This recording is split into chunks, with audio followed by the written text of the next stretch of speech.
What up? What up? What up?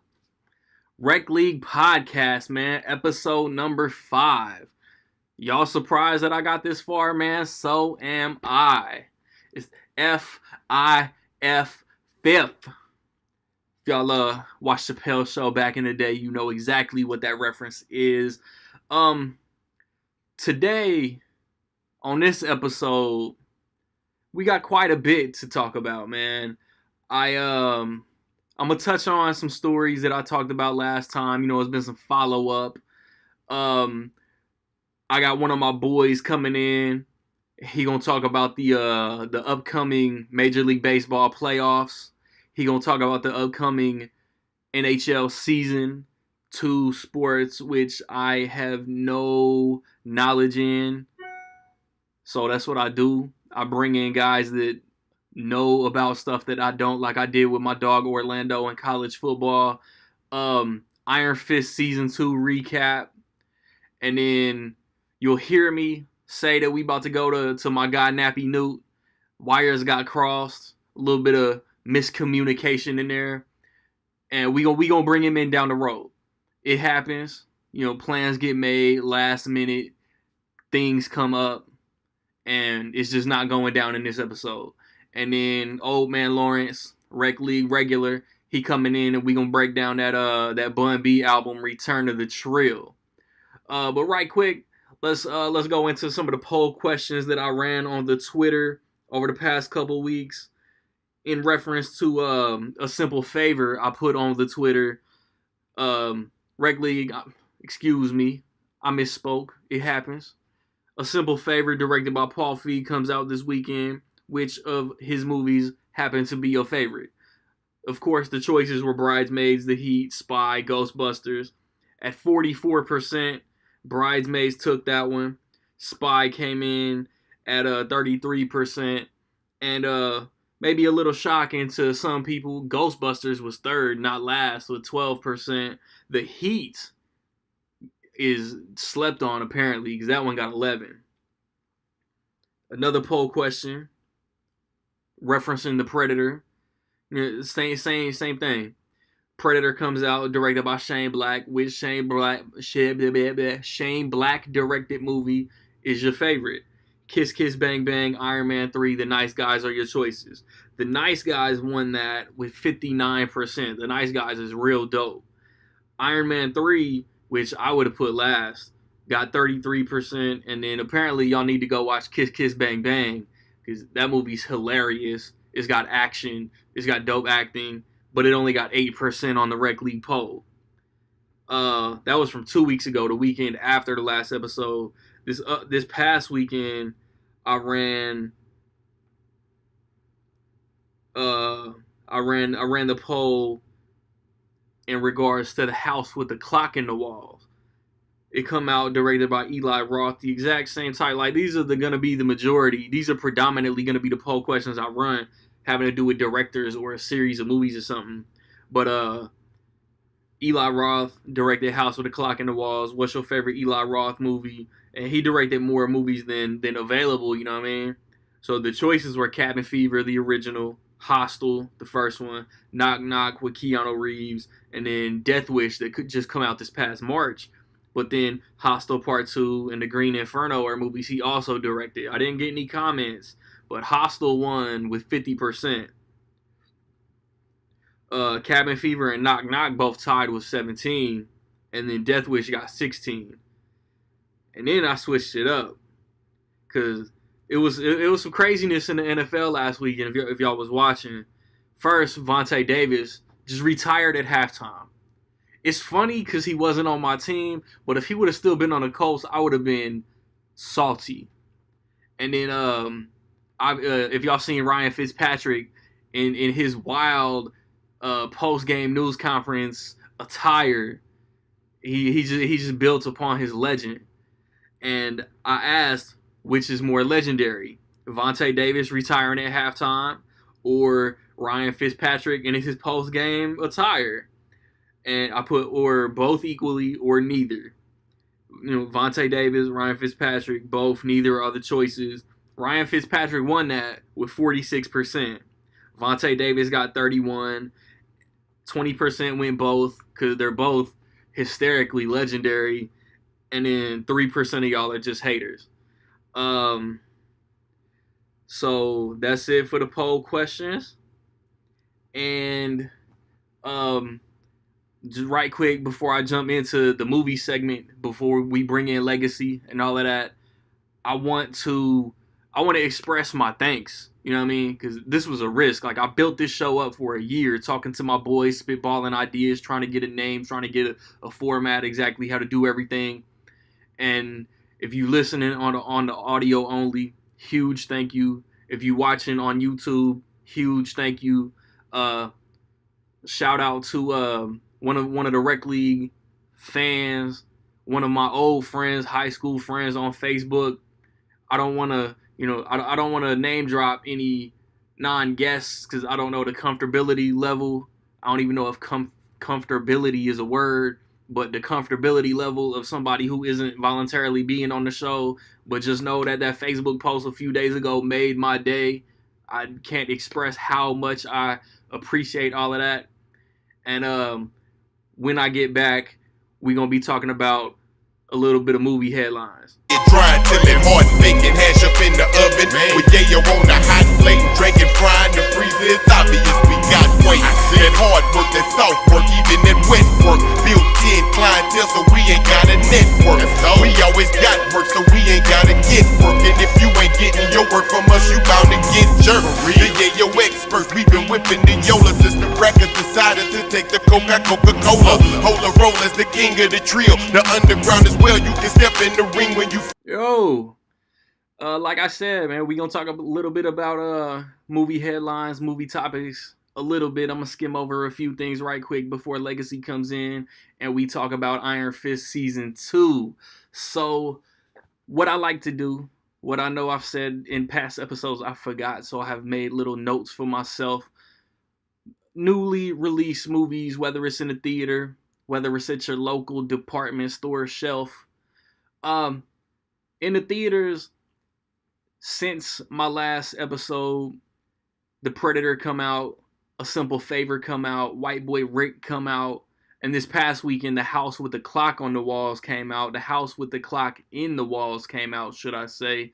And it's kind of all over the place as far as quality. I watched White Boy Rick. I really enjoy those true crime stories. I really enjoy those true crime stories, man. The dude who plays Rick, his name is Richie Merritt. He knocks it out of the park. And it's like, it's not like necessarily like some Scarface American Gangster type stuff, but those are movies that keep me invested.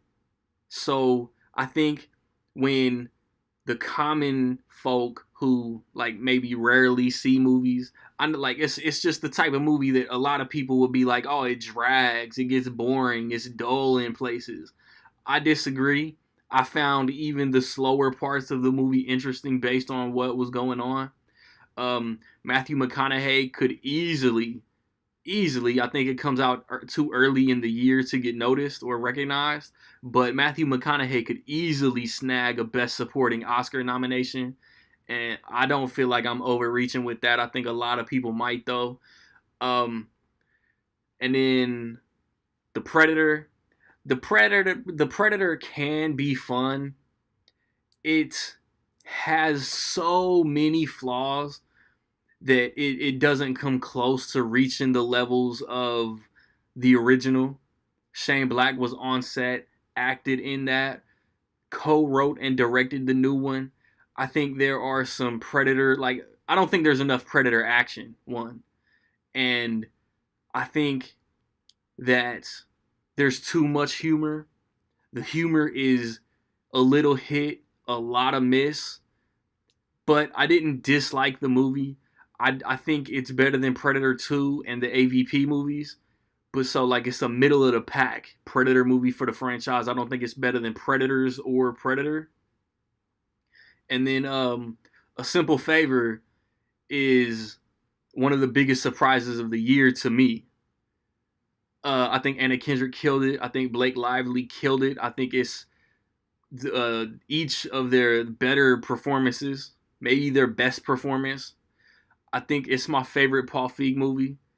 Bridesmaids Stand might take a little bit of offense with that, but it's it's a serious movie with humor in the right places, and I really enjoyed it start to finish. Um, all three of those movies, I have reviews on my personal YouTube channel. Go ahead, look for those. I didn't feel like going to the movies this weekend, so I did not see The House with the Clock in its Walls. I want to, but I'll probably just blind buy the Blu-ray. Honestly, it looks like a better Goosebumps 2 than Goosebumps 2. And next weekend, just a preview to close out September, Night School comes out with Kevin Hart and Tiffany Haddish. When I talked about the fall preview, I said Malcolm D. Lee comes with these comedies that look funny, and then I sleep on them, and then I end up regretting sleeping on them because I end up seeing them and laughing. So I end up enjoying them. And Smallfoot comes out, the new Warner Animation Group release. Something else comes out, like Hellfest comes out that looks, I don't know, there's something about it. I just feel like I won't like it. It looked like they're trying to piggyback off the Happy Death Day. Let's take this one thing and put a horror spin on it. But I don't know. That's one. Maybe I'll sleep on that and eventually like it if I see it. That's it theatrically. On Blu-ray last week, Jurassic World: Fallen Kingdom come out. One of my lesser favorite movies of the summer. I was just disappointed in the product. I don't dislike the movie. It's not a bad movie, but I was disappointed. I guess I expected more. I think I bought Supergirl season 3 as well. That came out. Next week, Solo, a Star Wars story, comes out. Uncle Drew comes out, which is one of the bigger surprises to me of the summer. It was just funny seeing all the NBA players interact and Kyrie Irving. Kyrie Irving is that character. Lil Rel Howery gets a movie where he can shine and where he's the lead. And then I'm blanking. Legends of Tomorrow, the last CW DC show comes out. And then next week, the first Purge and Sicario: Day of the Soldado comes out. I'm excited to add both of those to my collection. So that's it for movies in theaters and on Blu-ray. And I just want to follow up on a couple topics. Not much happened as far as topics that was new, you know what I mean? I want to touch on this Henry Cavill Superman news that I posted my show Monday, Tuesday. And then this news come out Tuesday, Wednesday. So it just missed the last episode. It's rumors and whatnot that Warner Brothers is looking for a replacement for Superman. From the news that I've seen, from the headlines that I've seen, Warner Brothers told Henry Cavill, we have no plans to put Superman in a movie anytime soon. So why would they look for a replacement? It makes literally no sense. Henry Cavill said, okay, cool, I'm going to step away.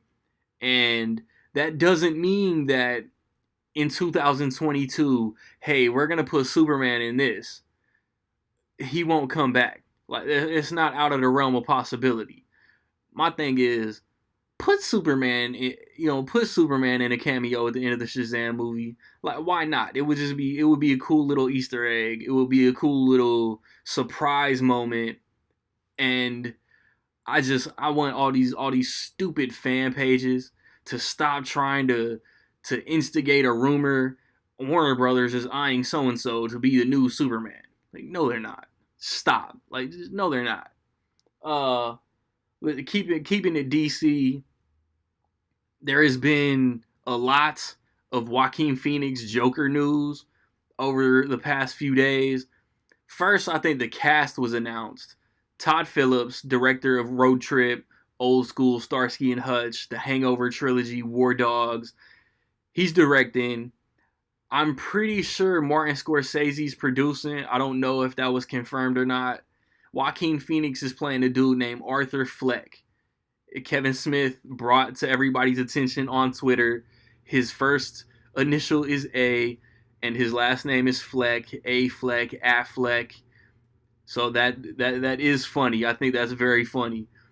And he's like a down on his luck comedian in the 80s who I guess snaps, takes up a life of crime, and that there was that video that come out that I posted. I think I shared it on all the Rec League social medias in one way or another. It's just like, it's like a zoom in on his face, a slow zoom in on his face with like flashes of him in clown makeup, and eventually you see him just with a deadpan face with not traditional looking Joker makeup, but it's still Joker makeup. And then he smiles, and I don't. He looks like a yuppie that just goes bad. I guess he just looks like a schmuck who just, I don't know, failed at life and then snaps. And then like leaked paparazzi video come out of him like on a train, and like that looks cool. Zazie Beetz is in the movie. Robert De Niro is in the movie. I brain farted for like a split second. And the follow-up, this is a follow-up on the Alec Baldwin topic from last episode. Brett Cullen, who I'm not too familiar with his work, but he was in The Shallows as Blake Lively's dad. He's going to be Thomas Wayne in this movie.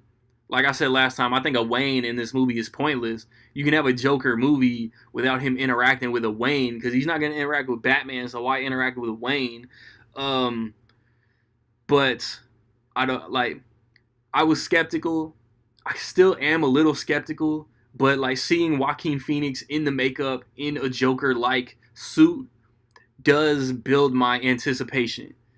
Transitioning to another topic, man, the Captain Marvel trailer came out, and while I think it's fun, while I think Brie Larson has established herself as a new hero for young girls to idolize, and new crush for all the comic book geeks out there, the trailer is good.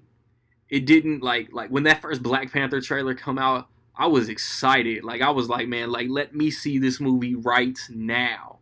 When the first Infinity War trailer come out, let me see this movie right now. I don't remember how I felt about Ant-Man and the Wasp. I don't know if that's a good or bad thing.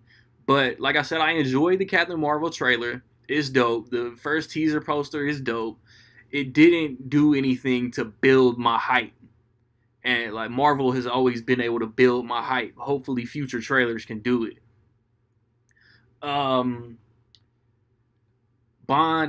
Danny Boyle bailed on Bond 25. They got Cary Fukunaga to do Bond 25. I think that is a ballsy, risky, great choice for director. Instead of coming out next November, it now comes out February, Valentine's Day 2020. If you've seen the first season of True Detective, you know what Cary Fukunaga brings to the table. I'm still a little bitter we didn't get to see his vision of it, but I also it was one of my favorite movies last year, so I'm not that bitter. It's dope, man. And in the spirits of Marvel on Netflix, we about to bring Legacy in, and we about to talk Iron Fist Season 2. Daredevil Season 3 comes out October 19th. Daredevil is my overall favorite Marvel on Netflix series, and with the way the Defenders ended, I'm so hyped to see what Daredevil goes throughout his next season. So that's it for all of that. I think I covered everything I wanted to as far as movies go, and take a quick breath, because we coming right back and we talking Iron Fist Season 2 with my boy Legacy, man. And we're back, man. We did a little bit of topics, gave y'all the intro, episode 5. Got my dog Legacy with me. We about to talk some Iron Fist Season 2. It's not technically movies, but it is in the visual entertainment spectrum. And I love this whole Marvel Netflix world, man. A lot of people was down on Iron Fist season 1, which led into the Defenders. Iron Fist season 2 come out, and the majority of the cast is the same. Finn Jones is Danny Rand, Jessica Henwick, Colleen Wing, what's his name? Tom Pelphrey is Ward, Jessica Stroup is Joy, Sasha Dewan, I think that's how you say his name, comes back as Davos, and then am I forgetting any main cast? No, that's pretty much it. That covers it. Okay, with Simone Missick is Misty Knight, Alice Eve is a mysterious chick named Mary, and I think we both agree this season is better than season 1, right? Yeah, season 2 is mountains better than season 1. You don't think so? I'm saying season 2 is mountain, better. Like it's way better. Okay. I think that season 1 is. But we gotta let the viewers and the listeners know. You want to do spoilers? You want just no restraints, just talk. I mean, it's been what, a couple weeks now, right? Yeah, it's been 2 weeks. Yeah, spoilers. All right, baby. If you on the audio only, if you on YouTube and you haven't watched Iron Fist, jump to the next segment. YouTube, I put the timestamps. Whether you want audio, you just gonna have to fast forward because we ain't holding nothing back. We ain't gonna go into depth on every single episode, but yeah, spoilers are ahead. This is your warning right now. So at the end of the Defenders, we all know Matt Murdock whispered into Danny's ear, "Take care of my city, protect my city, hold me down." So he kind of becomes obsessed with that, right?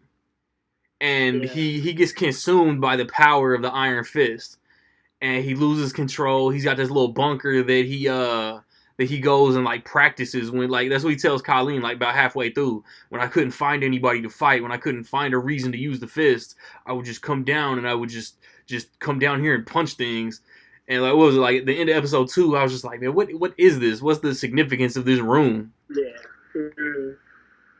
And then it's kind of like, that's kind of is like what is the main pressure between the relationship between Danny and Colleen, his kind of obsession with using the fist and trying to protect New York, and Davos shows up.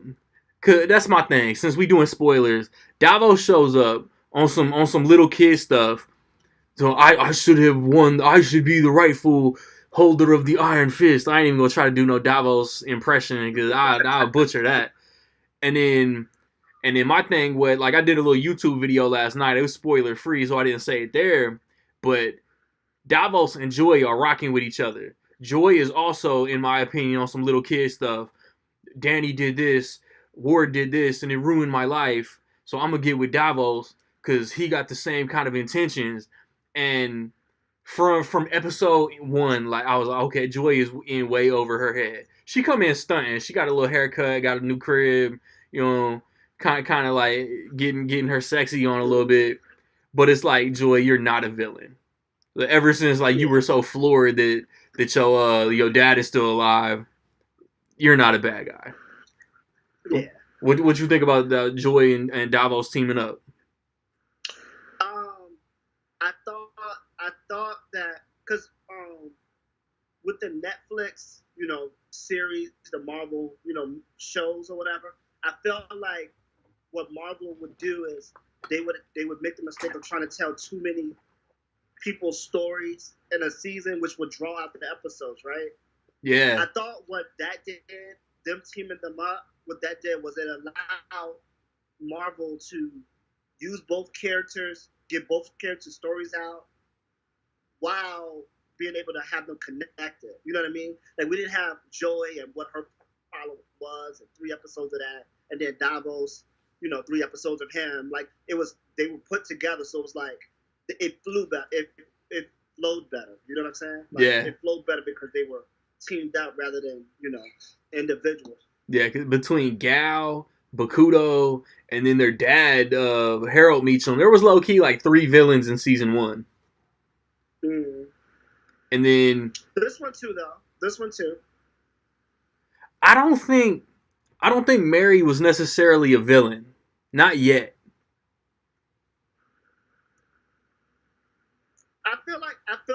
I don't feel like she was a villain per se, as in like she was just completely bad and she wanted to, kill Iron Fist. But I felt like because she played both sides. Yeah, exactly. You didn't never know which version of her you were getting. So because of that, Iron Fist could come in the scene being friendly with her, and she was, the villain in that scene. You know what I mean? Because they played off of that. Because we doing spoilers, we hold nothing back. Alice Eve plays this chick named Mary who has ties to Sokovia. Obviously before Age of Ultron and the whole country got destroyed, and she is some James McAvoy in Split, multiple personality type, and they don't really like. And the big reveal is that she has a third personality that she doesn't even know about. And I think that is going to be Typhoid Mary, who the character is supposed to be. And I think she could come back in season 3 and really do damage. Trying to do this without cursing is so hard.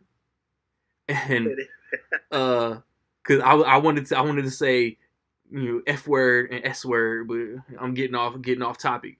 And then about episode 5 or 6. Davos gets the fist from Danny, right? Yeah. And then these tattoo chicks and this bowl, and there's all these like ancient pieces that are mandatory for the transfer to actually go down. And like I said on the YouTube video, the dope thing about Davos is that he feels like he's right. And he thinks he's doing good. But then you see him kill the restaurant owner. You see him kill the little kid gang member, which I thought them little kids was pointless throughout the whole season. And then it was just like other characters for Colleen to care about, because she was going through her struggle that she didn't want to be in the streets like that no more. Like the events of the Defenders really impacted Colleen. And she gets this box that's like tied to her origin, and she goes to investigate all of that, which ends up being tied into like the old Asian dude who was messing with Mariah at the end of last season of Luke Cage. He's in the mix with the docs and the importing of the drugs, and he helps Davos get this old Iron Fist corpse that is also important to the transfer of the power. And I forget where I was going with it. I forgot where I was going with it. But I think that's where I was going. Misty comes in because of all of that. And then Misty is in like episode 3 for the rest of the season. And like Misty, like I said on the YouTube video too, like I put Misty up there with the most badass characters in all of the Marvel Netflix world with Matt Murdock and Jessica Jones. Like Misty was a real dope addition to this season. There, if you haven't known, like if you haven't noticed though, Misty is more and more becoming the glue of the series. She's taking over for Claire. For Rosario, like Rosario is, she getting phased out. Rosario, we've seen her less and less. You know what I mean? And Misty has become like a big part. Like she's being more connected. Like if she shows up in the next Punisher, I was about to say that. You know what I mean? If she does that, she's taking the place of, you know what I mean? I was about to say that. It would be stupid dope to piggyback off your point. It would be real dope if by whatever reason, the Punisher takes place in New York too, but not necessarily Hell's Kitchen or Harlem or Chinatown. If whatever the Punisher gets mixed in next season, Nandi is like FBI high up there, but what if for whatever reason Misty Knight gets brought in on that case? That would be too dope. Yeah, and because they're trying to get her to take the commissioner job. Yeah. She could very well be called into anything. I don't remember if she told Colleen if she was gonna take it. Well, she told when her and Colleen, for real, let me say this before we continue with that. The Colleen Misty connection, them two together. Daughters of the Dragon. It's incredible. They bounce off each other well. They have two different personalities. Misty's more strong, Colleen's more support. support. Yeah. Like they're both they're dope together. But they teased it. But They teased it in Luke Cage with that fight in the bar. Like their chemistry is dope. Their chemistry is super dope. But like, so what I'm saying with that is that when Misty was talking to Colleen and she was trying to persuade her that she should be the one with the Iron Fist, like they kind of did like that. They both had that moment where she was like, if anybody should have the Iron Fist, it should be you. Yeah. And then Colleen kind of gave her, if anybody should be the commissioner, it should be you. And then I feel like, you know, it was like a touche moment. And I feel like she is going to take the job specifically based off of that. You know what I mean? And then So she can I think interweave in between all the shows. Yeah. Plus, that's just perfect setup for Luke Cage, who is right now the in charge of that club. Yeah. She's not really liking that. Yeah. So it's the perfect setup for her being the lead, you know, and having to deal with Luke. So that's, you know. That's another thing too. That's really good. I'm gonna echo a lot of what I said on YouTube, man. But like, I think it's insane to me that Netflix hasn't ordered a Luke Cage season 3 yet. Yeah, they will. It's coming. Oh yeah, I feel like they will. Just like Daredevil got set up too much. Yeah, hell they yeah. Set up too much with Mariah's daughter. You know what I mean? And then they set up Misty with the new arm coming back to be commissioner. They set up too much for that. You know what I mean? So I think with Daredevil already being announced to come out next month, they need to, like, I heard that there's no plans for another Defenders season, but I think it's a disservice, man, to the fans, to the actors, to the characters within the world. I think Jessica Jones, Luke Cage, Colleen, Danny, like everybody deserves to know that Matt Murdock is okay, even if in TV time, even if it's been like a year and a half or so, like. Okay, Matt Murdock's alive. He's out there in his old suit. Did you see the trailer? Yeah, but I think but Matt Murdock, Daredevil is one of those characters though that when he comes back, everybody gonna know he's back. I hope so. You know what I mean? Like, Daredevil's my overall favorite series that they're doing, man. I can't wait to see the impact. Listen, season 3 of that is gonna be crazy. Like I think they're gonna know he's back. Like. You know what I mean? Yeah. They're gonna know he's back. But like the build up for that. The thing is, I think Marvel's issue right now with the whole announcing thing is that they're also trying to bring up their streaming service. Yeah, true that. So and they have this whole moving away from Netflix thing going on. So I think they're still I think they're on hold. Like, okay, so do we move the Marvel Netflix shows too, or do we move them to do we from now on put them on the Marvel streaming? You know what I mean? I could be wrong, but I'm pretty sure. I'm pretty confident it's already been confirmed that the Marvel Netflix shows will stay on Netflix. But we got off topic for a little bit. We'll bring it back to I don't know. I'm gonna just jump into Mary. Cause there's a couple times with or without the fist that Danny gets the business. Like Mary gave Danny the hands on the train station when they was on the train platform. Danny got worked, and that's what led to Davos obtaining the fist in the first place. And then I felt like the train station thing, I felt like she would have lost to Iron Fist. She would have lost to Danny, but she caught him off guard, and he didn't know if she was good or bad at the time. Exactly. And then the one time that he used the fist that it should have worked, she kind of hid behind that thing. You know what I mean? Yeah. So I think it was more of a caught him off guard, but she is tough though. She's tough, like, you know. Yeah. Like like she's tough. her when she hair down, like lighter voice. She's a sweet character, and that's who Danny thought was approaching him. But when her hair is pulled back and she got the hoodie on, she about to do work, and that's who caught him. And then like she knew exactly how to counter the fist. Like she, what I'm saying, she was a PI. She had studied him, so she knew exactly what to do when he was coming. And then that she gets mixed in with Joy and Davos and then Ward. And I want to touch a little bit on Ward because he's like the one character we really haven't spoke on. Hands down, my least favorite character from season 1. And he tries to, improve himself, going to meetings, admitting his faults, trying to bury the hatchet, like he knows that he did Joy dirty, and then he's a little more likable in this season, but he's still my least favorite character on the whole show. Yeah, I didn't dislike him as much on this season. Yeah. I hated him before. I really did. I hated him before. No doubt. This season, I felt like as the actor did better with the character this season. I felt that. The second thing is, I liked the whole new direction, but I didn't like the whole him and Joy switching places thing. I didn't really like that. Yeah. You know what I mean? Like before, Joy was kind of like wanted everybody to like her. The naive, yeah. Character. And then he was more like how she was this year. I mean, this season. A douche. And vice versa.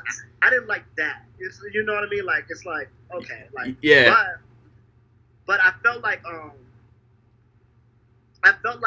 they gave him room to grow. I felt like as the character he was before, definitely he couldn't grow. That he was just an asshole. Yeah. You know what I mean?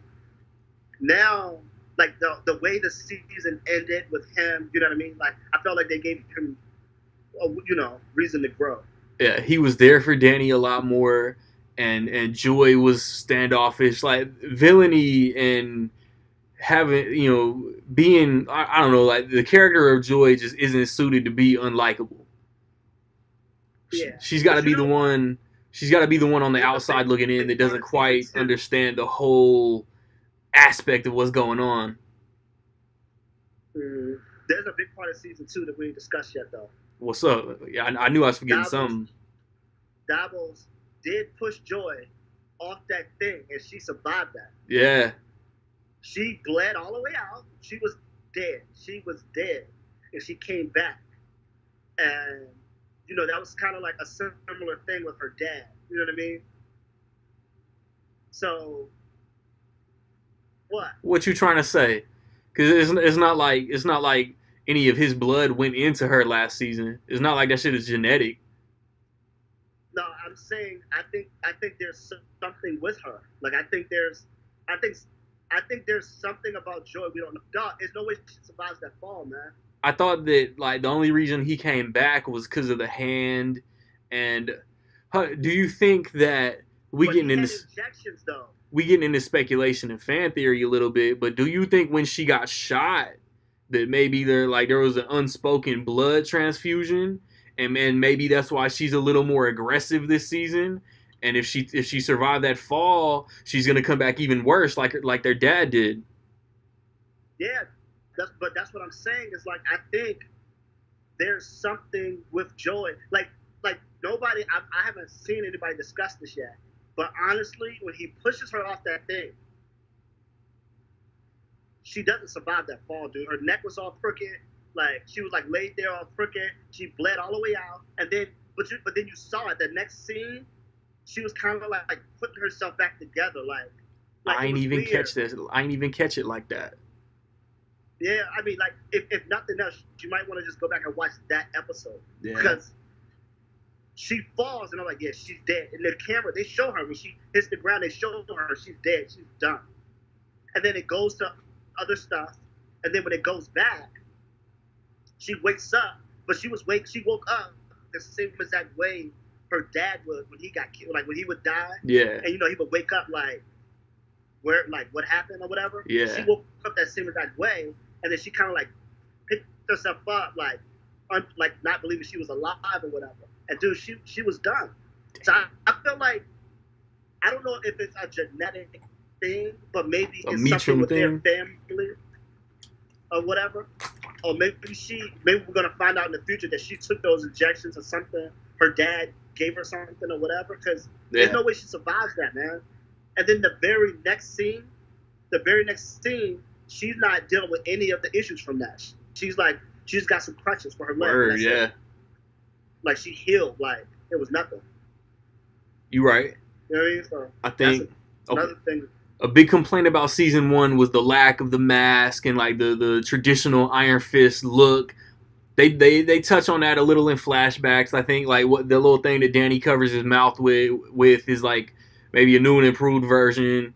But the flashbacks, the main thing about this season I didn't care about was Davos flashbacks. Like when they was fighting for the right to fight the dragon, that was dope.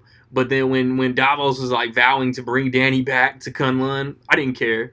But they show like when they're fighting to when Davos and Danny are fighting for the right to fight the dragon, they have the traditional Iron Fist bandana thing on. I thought that was dope.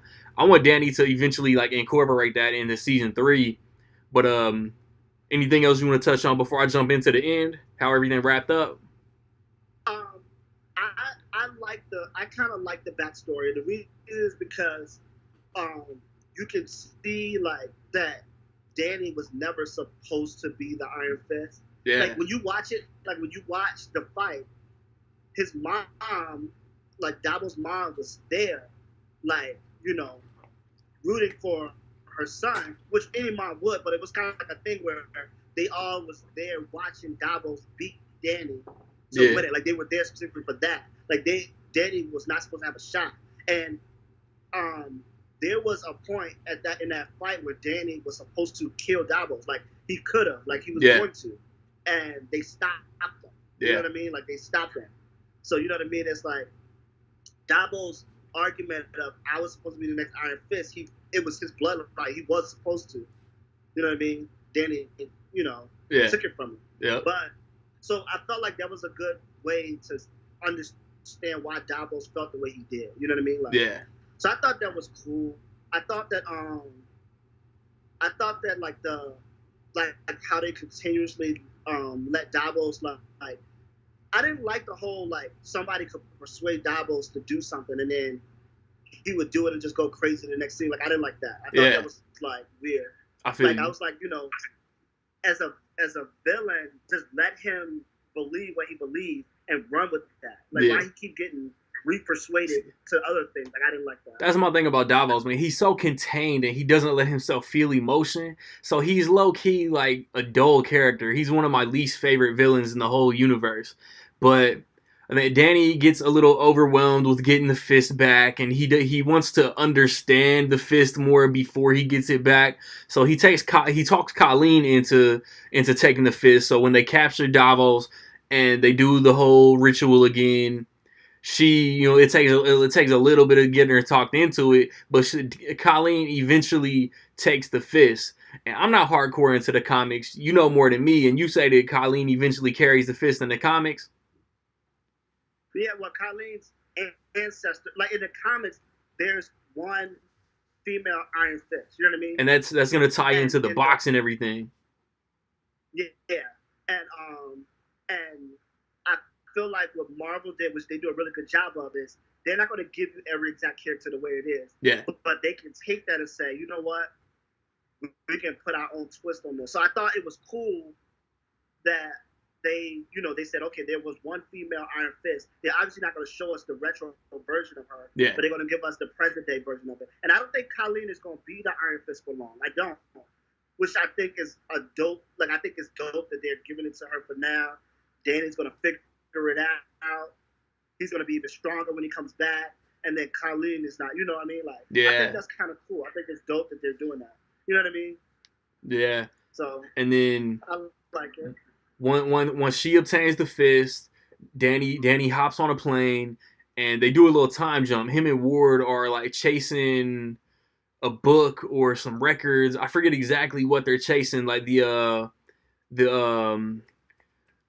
shipping list from the docks or something. They're looking for like one specific person who has like the cheat code for the Iron Fist. And in the time jump, they're in this bar. He pulls out these guns and he channels his chi. This is how you explain it to me, right? He channels his chi into bullets that come out of the guns. I'm not the biggest fan of that, but it's whatever. I'm hyped for a season 3. And I think there's like a post-credit trailer for Daredevil season 3 after that. Yeah. I want to say, like, okay, with Danny, I want to say that Danny, even without the Iron Fist, in 2 different fights held his own against Davos Yeah. with the Iron Fist. With Yeah. 2 Iron Fists, actually. Davos had 2 Iron Fists. Yeah, that was dope. And Danny didn't have the Iron Fist, and he held his own both times with Davos, which proves, you know what I mean, that he is, you know what I mean, Worthy. skilled. Like, you know what I mean? Like, Yeah.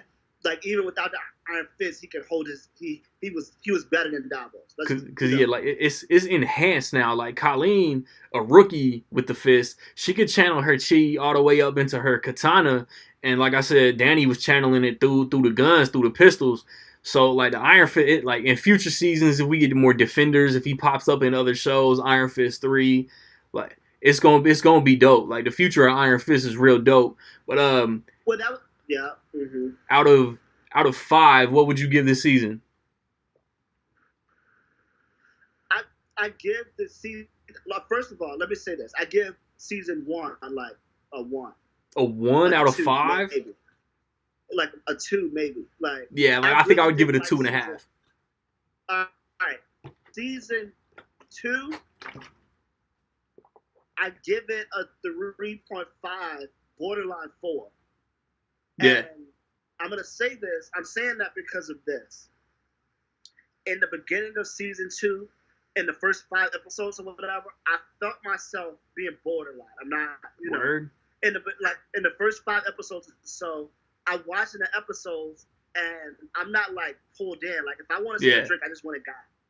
Yeah, you know what I mean? Like Luke Cage came on, Bushmaster showed up, we was hooked.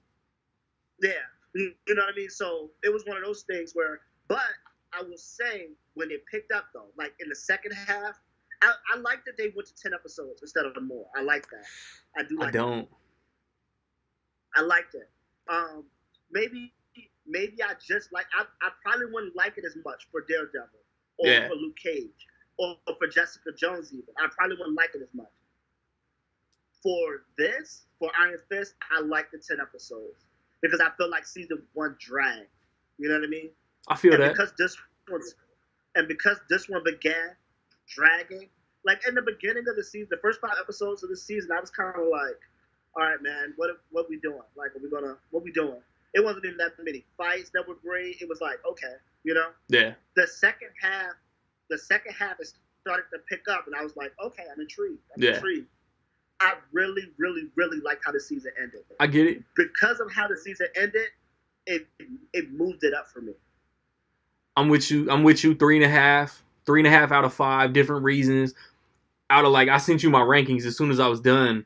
Iron Fist is still my least favorite series, but I still enjoy it to an extent. I thought that, like once the action picked up, man, the choreography was dope. It got me interested in the future of this world, of course. And like, yeah, like I said that on YouTube too. Like I don't like the episode count. Like I don't, cause fan backlash was so strong after season 1. I think Netflix should have stuck to their guns, but I think 3 more episodes would have been filler. So I'm torn. Any social medias you want to plug? Anything else you want to say last minute before we get out of here? Rec League. I'm plugging Rec League. I'm gonna, you know what I mean? Like that's it. That's what's up. That's what we all are. That's all of us, right? Hell yeah. If you've been listening to every episode, man, you already know my dog Legacy is a Rec League regular. So that's what it is. We gonna go a little 30-second hiatus right quick. I'm gonna get a quick nap in. I'm gonna come back. Sports. My dog Robertó. He gonna talk about some Major League Baseball playoffs. He gonna predict the NHL upcoming season, man. Stay tuned. Sent my direction, no less. This one's for those who don't know they pop's not invincible yet. Trick bitches, hoes that don't know just how nasty they are. They out here wearing the same tongue ring. They ain't changed from 10 dicks ago yet. Hopefully that scope on that AR don't take my focus to places where I put fakers in comas longer than daytime soapers. Any calendar day, I'll Halloween like late October. I'll bury these niggas up under the devil's playground. Playtime's over. Your bitch fine, dog, I can't deny it. She trying to be my wife on the side, I ain't. And we're back, man. We had that Iron Fist Season 2 recap with my dog Legacy, man. I hope that y'all enjoyed that. But now, it's time for sports. And I got my dog, Robertó. Cause he gonna come in here. Because between now and the next show, the NHL season starts. The MLB playoffs start. So I don't know nothing about either one of them sports, so he about to take some time and your preference, man. Start with whatever sport you want and just kick it off. All right, I'm gonna kick it off with baseball because the hunt for October I don't think has ever been hotter than it is this year. You have your two wild card teams, which arguably is going to be detrimentally sad because both Oakland and either Milwaukee or St. Louis is going to miss out. And both of those teams could easily win a World Series. So let's see. Your division winners in each conference, the AL, will be your Boston Red Sox, Houston Astros, and Cleveland Indians. New York's looking like it's going to take that wild card, but Oakland is still in it, and it's going to be tough for New York. Oakland isn't just going to hand it over to New York. AL predictions. It's tough for me to go against my boys in Houston, but I've got to give it to Boston to be the AL champions. And for the National League, I think Chicago's probably going to run through my Braves, as you can see, and Milwaukee and the Dodgers. Either one of those teams, I'm pretty sure they play the wild card, so it'll probably be Milwaukee. They will run through them, and they'll be your National League champions. Predictions on the awards. Now, this is where it's going to be interesting. I actually have Jacob deGrom, a pitcher. Nobody ever votes pitchers, hardly ever MVPs, but it's like hard now to. It's hard to vote against Jacob deGrom here because in his 31 starts, he has his record is it's not. You look at his record and it's sad actually. He's a 9-9, meaning 9 wins, 9 losses. But his ERA, the most important stat for a pitcher, is 1.77. That means in his 31 starts, he gives up 1 run in every start. If you're starting 30 games and you've only given up 1 run each time you started, that's an incredible stat. Those are record-breaking numbers actually. He's the first pitcher. He lowered it actually. I don't know if it's 1.77 now, but I think yesterday he might have even lowered it. He only gave up 1 run again. The sad truth with Jacob deGrom and why I don't think he'll win it is that his record, his 9-9 record, it's pretty sad. His team around him just has not been able to give him wins. And even in some cases, he had to be the one. Pitchers are terrible hitters, and Jacob deGrom has sometimes had to be the one to bring in a run so he can get that win. That hits against teams, his batting average is pretty impressive for a pitcher too. Who do I think is going to win it? It's going to be Christian Yelich from the Milwaukee Brewers. He's got a 320 batting average right now, a 6.1 win above replacement average, and he's hit for 2 cycles. For casual viewers who don't know what baseball is, a cycle is when you complete a single, a double, a triple, and a home run in one game. And he's done that twice this year already. Granted, they were against the Cincinnati Reds. It's like scoring 6 touchdowns against the 2016 Browns. It's like it wasn't impressive, and you could see it happen, but it's still impressive in the fact that, you just scored 6 touchdowns. So 2 cycles against the Cincinnati Reds.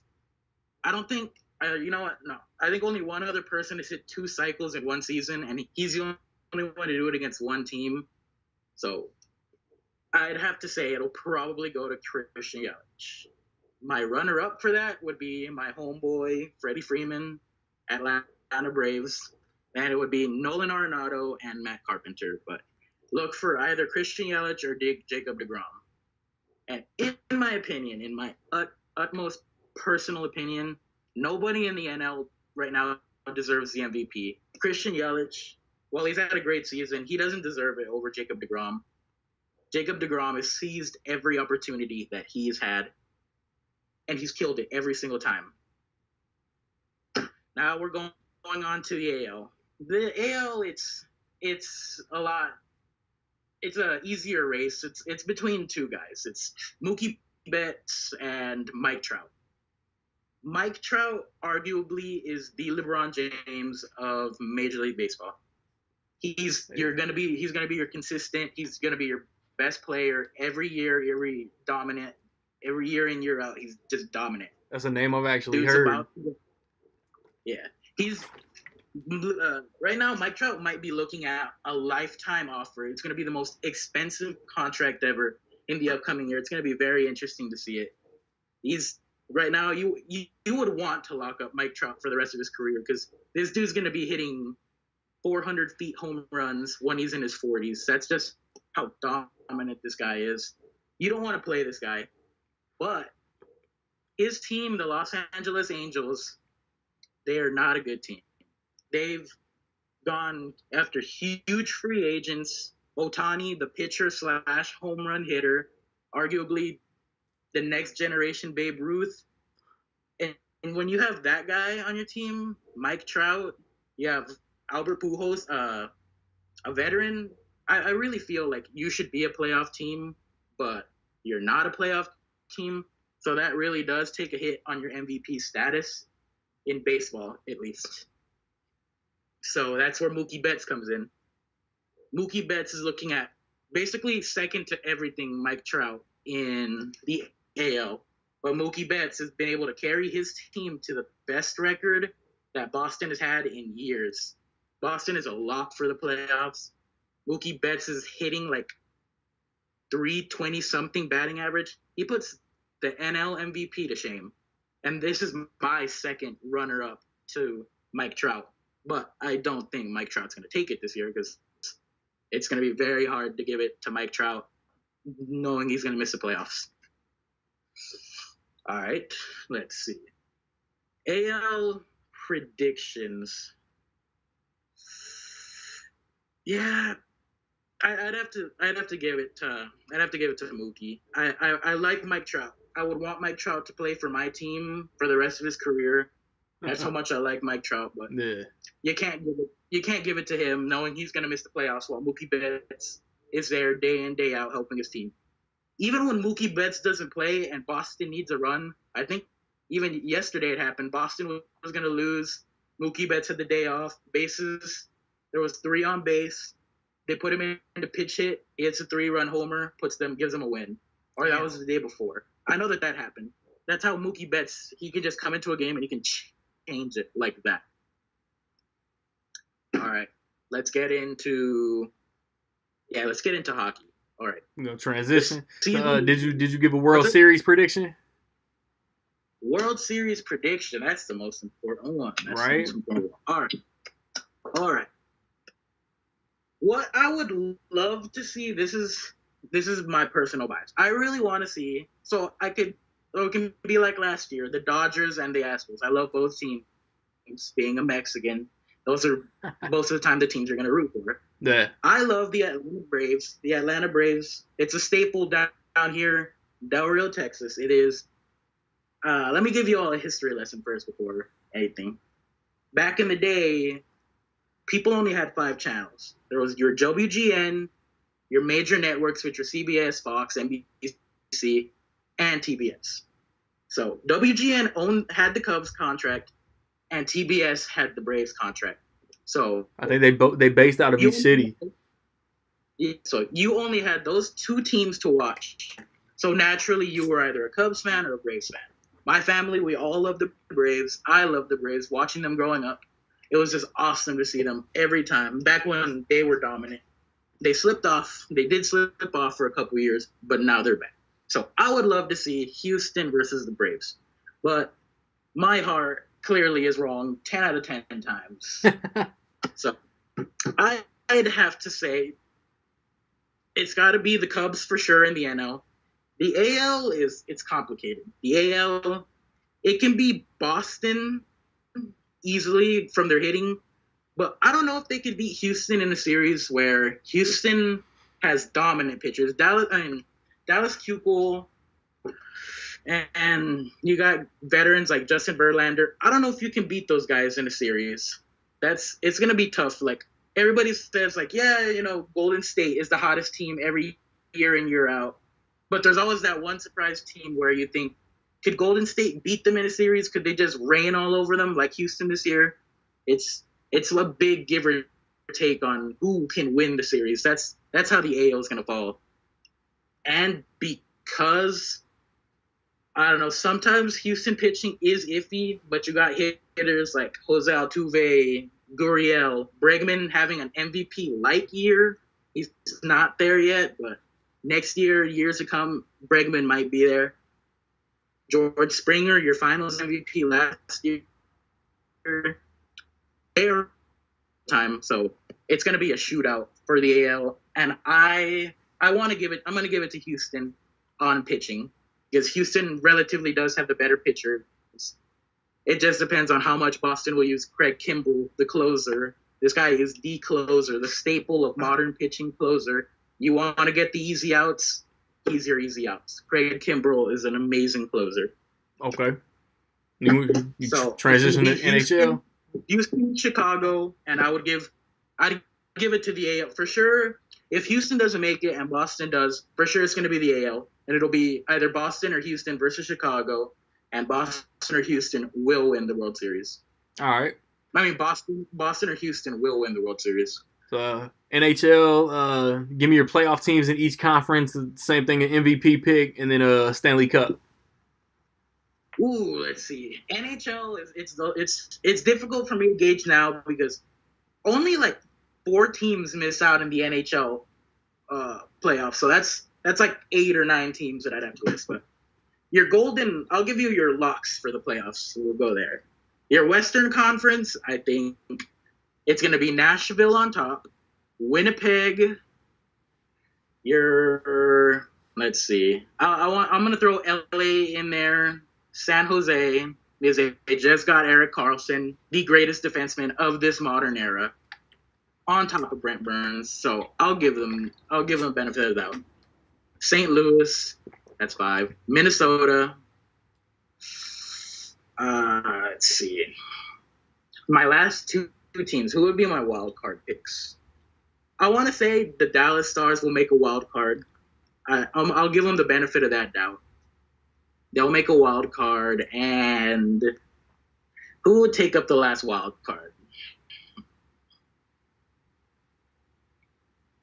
I'll give Vegas. I think Vegas will make it again. I don't think Vegas is going to be as dominant as they were, but Vegas should be playing for a playoff spot. They just got Max Pacioretty, the captain of the Montreal Canadiens, so they're definitely better than they were years ago. I mean, last year.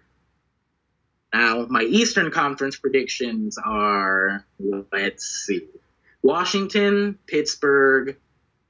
I can't throw New York in there anymore because they just lost John Tavares. So, Boston, Maple Leafs are an easy lock. They just got John Tavares. He's one of the best centers in the league, and they already had a great center forward to begin with, so Maple Leafs will make it easy. Let's see. Calgary will make it, and who's my bottom card teams? The Eastern Conference is a lot more difficult to gauge because there's a lot of lower tier teams in the East than there is the West.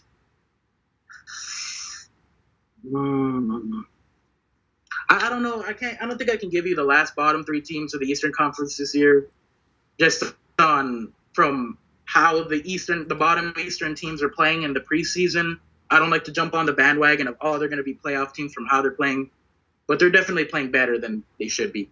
I don't want to throw Buffalo in there just yet. Buffalo's been god awful the last couple years, but they're coming off of getting the number 1 draft pick, Rasmus Dahlin, who is a generational talent. He's going to be the next Erik Karlsson, the next best defenseman in the league.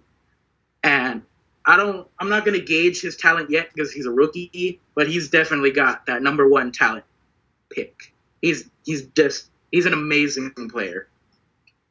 Playoffs pictures, okay. Let's see. I think the winners of the the Western Conference, The Western Conference will be the Winnipeg Jets. The Winnipeg Jets won it. No, they didn't. Vegas beat Winnipeg this year. But Winnipeg was on the tough end of a really bad schedule. Winnipeg was already so burnt in the playoffs by the time they played Vegas.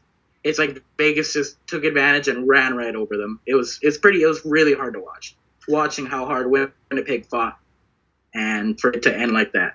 I'll give the Western Conference to Winnipeg, and then the Eastern Conference, I'm probably going to have to say I can't give it to Pittsburgh. I know Sidney Crosby's there. Sidney Crosby's just the GOAT in hockey.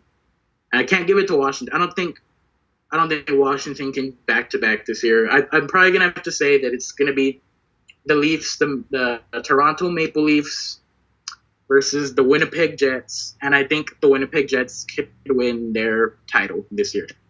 Okay. So let's see. Your Art Ross winner. There is an MVP, but the MVP is a lot more overshadowed in hockey than it is in other leagues over the Art Ross Trophy. Your Art Ross Trophy is your points trophy. Whoever gets the most points, whether it be by assists, by goals, etc., etc. Your Art Ross Trophy has been back-to-back these last 2 years by Connor McDavid. Connor McDavid's a generational talent, and if you want my personal opinion, I think he's wasting his career away in Edmonton. Edmonton has just been so they can't build a team around Connor McDavid, and this dude's putting up 100 points every year, arguably by him with very little help from others, and he's just wasting his career away. But I think he will win the Art Ross Trophy for a third time because you just can't not give it to him. The way he skates, he's ridiculously fast. He's got an amazing shot. He's like the next generation Sidney Crosby. He might even surpass Sidney Crosby. This guy has Wayne Gretzky. He's got Wayne Gretzky's records in his sights easily. Damn. In his he was in the conversation to win the Art Ross Trophy in his rookie season before an injury took him out. But in his second and third seasons, he's won the Art Ross Trophy. If he can win it a third time, then he's easily got Wayne Gretzky in his sights. Easily. All right. That is no easy feat there. But I'm pretty sure that's all I've got to say for now. All right, man. Well, you just talked a whole bunch of Chinese to me because I didn't understand nothing you said regarding either sport. But hopefully I got viewers and or listeners out there that did appreciate you coming on. I appreciate you coming in. I think maybe before the World Series, maybe before baseball comes back, and then again, you're probably going to do back-to-back episodes if you're down. Because, I do the bi-weekly show, and then baseball going to come back, and then hockey playoffs is going to start like right around the same time, if I'm not mistaken. So, as I ask everybody that jumps on the show, you got any social media that you want to plug so the kids can find you? I don't want. You know those they search out your tweets, they come attack you. I don't know what I've posted over my 9 or 10 years of having Twitter. All right. Not right now. It's all good, man. When we get back, I'm gonna have my dog Nappy Newt on here, and he gonna talk about everything he doing in the indie music scene, man. And we are back, man. I told y'all hip-hop was coming. I told y'all my dog OldManLawrence was coming back. And we about to talk about this new Bun B album, Return of the Trill. It's his first album in 5 years, and Bun ain't lost a step. It's 14 tracks. 1, 2, 3, 4, 5, 6, 7 tracks produced by Big Crit. Producer extraordinaire. Yeah, man. Endless features, man. T.I., Crit, Slim Thug, Run the Jewels, Lil Wayne, 2 Chainz, 8-Ball MJG, Pimp C. I don't know. I don't think we ain't gonna do like that Eminem. We ain't gonna do like that Eminem and go track for track. I guess I'll start off and name a couple of my favorite tracks, man. Let's go with Blood on the Dash. That's my favorite track on the whole album. Blood on the Dash is stupid dope. I like what him and Lil Wayne did on Rude Boy. And then the Run the Jewels feature, myself. The track with Pimp C, the Use a Bitch. The message is there, but the track title is crazy. What's Yeah, it's dope. What's some of your favorites? A bunch of different stuff in that song, circumstances or whatever, and he's like, "You a bitch." Yeah. Yeah. I gotta say, Blood on the Dash by the illest track on here. I agree with you on that. But like we were talking about earlier, first time I spun this album, the first couple tracks, I really wasn't feeling it. But I've listened to this album maybe 7 times now, and I pretty much like every track on this album now. Stand out. The first thing that stood out to me was Big Crit. You heard him on track number 2, and then you hear him on another track, you hear him on another track, and it's like, damn, Big Crit is all over this. And like you said, he produced how many? 7 tracks? 7. Tracks? Yeah. 7? Yeah, I didn't know that. But, I mean, you can tell because it sounds like Big Crit has a heavy influence on his album. You know, he grew up, listening to Bun B or whatever. Yeah, for sure. Yeah, so Rude Boy is nice. Grow Up with 8-Ball MJG. Yeah. And Gone Away, the very last track that we talked about, Pimp C. Man, that was a really dope song, man. I'm glad he got Leon Bridges on there because that song was just beautiful altogether. But the main thing from this album is like Bun B is one of my all-time favorite rappers, man. His style, like his charisma, his swag, whatever you want to call it, he's just a dope in my opinion.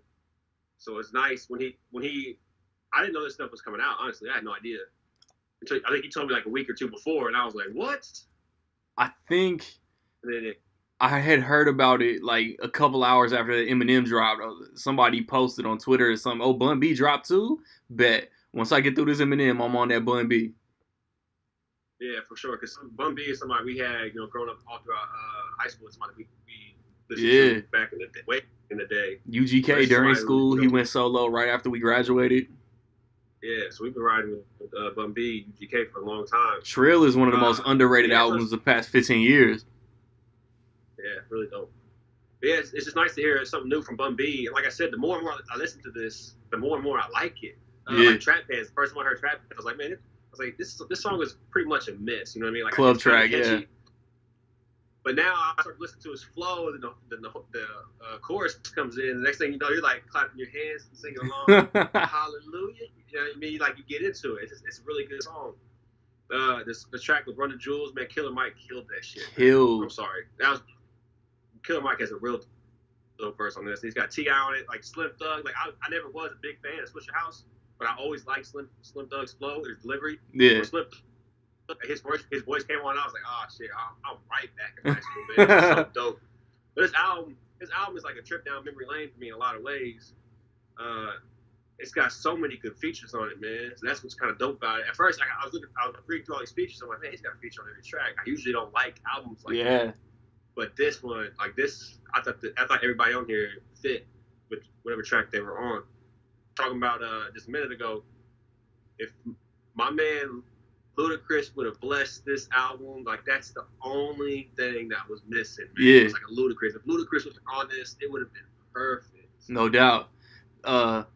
Yeah, that's what I was thinking. He sound perfect. Like not to take away from 2 Chainz, not to take away from Yo Gotti, but I think Luda would have been perfect on Trap Hands. And then Luda should have been on here. Like we said in earlier reviews this year, I don't remember exactly what, maybe that Logic, maybe that Prime 2. But 2 Chainz come with another solid feature. Yeah. UGK for life. Shit lately. Well, I missed the Playing the Gangsta Paradise. I be trying to do impressions. I don't sound nothing like 2 Chainz. Man, I had something else in mind, man. Yeah, the Slim Thug. Slim Thug got that delivery, man. Like, he really didn't say nothing that blew you away, but it was still some dope. Like, everything fits perfect for what Bun was going for. Yeah. Yeah, exactly. It's a good. It's just what you expect. You know what I mean? Like he's getting up there in age, obviously, but Yeah. I mean he's not rapping about nothing too crazy where you're not gonna believe like somebody his age is rapping about. You know what I mean? Like he's rapping about smoking a blunt, chilling out. Like I'm over here trying to relax, and you over here hyper and shit. Like calm down. The shit he's talking about is relevant for somebody his age. You know what I mean? Yeah. You know, this whole album you can just vibe with it. You know what you're like getting you into with Bun. like Blood on the Dash is like one of the first tracks that he like tells a story on or whatever, and that's like you know we've all been there. Yeah. You know what I mean? Like shit, cops pull behind you, like oh shit, man. But yeah, that's a real dope story right there, real dope track. And it was probably standout track on there. But. Track number 1, man. Killer Cleon. I don't know how to pronounce my dude's name, but he said put the metal to your put the metal to your lip like a lip ring, or put the metal to your mouth like a lip ring. I was like, oh shit. Yeah. It's a lot of good songs on this album, man. And I was pleasantly surprised. Like I said, the first time I got through it, the first couple tracks, I was like, I don't know about these, but hell, I'm throwing this on in the gym now, and I'm like riding out to the whole album. Yeah. Especially the second half of the album, man. Like he kind of like right around where Slow It Down comes on. Everything from that point on, I think all those tracks are real solid. Yeah. Even the dude, the album's really good. What's his name? Giggs. The dude on Never Going Back. It took me a couple spins, but yeah, I even dig his feature too. And the Pimp C sample on You a Bitch, that's really dope, man. And Pimp C coming to start off the album. This trill way of life is a part of me like an artery. Even that right there. Man, it's a real dope album. Yeah. So this is kind of what I expected from Bun B and where Bun B's at in his age and his career. Like, yeah, this is exactly what I expected from him. It didn't disappoint at all. Most definitely.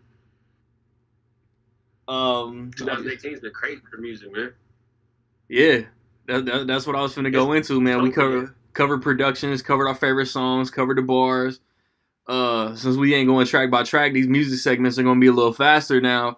And next episode, we're gonna talk about that Lupe fiasco, that Droga's wave, and I think too, I wanna get me and you and Legacy on it, and he at least got a different viewpoint from what you got, because I haven't completely listened to everything yet. I heard like the first half or so, and all I can say for now is it's better than Droga's Light.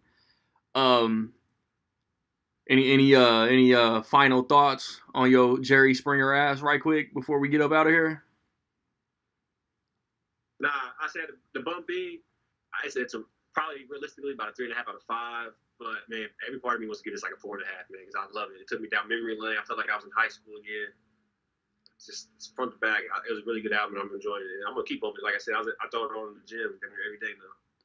So I'm gonna ride with this for a few more weeks. Yeah, I'm glad you said that, because for my personal YouTube channel purposes, I flipped that Eminem and put that on there, and I almost got out of here without giving it a rating.